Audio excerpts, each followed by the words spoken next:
RED presents a key opportunity for the carbon market to support action on climate change and sustainable development. And it's an arena where Australia is at the forefront of global efforts. The Economist magazine recently summarised the case for RED in the following terms. Forests lock up a lot of carbon. Cutting them down accounts for around 20% of the world's emission of greenhouse gases. On paper, halting deforestation should be the simplest way to cut emissions.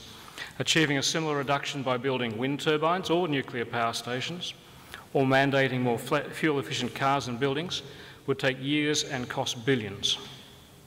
In practice, however, halting deforestation is hard. Much of the world's rainforest has already succumbed to loggers and farmers.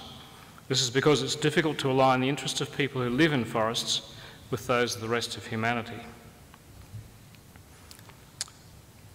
Moving on from the quote, deforestation is occurring rapidly in the tropics, as you all know. An estimated 13 million hectares are converted to other land use each year. When rainforest is cut or burnt for its wood, or to make space for grazing, crops or urban development, greenhouse gases are released. As I mentioned, the destruction of forests produces almost 20% of global emissions.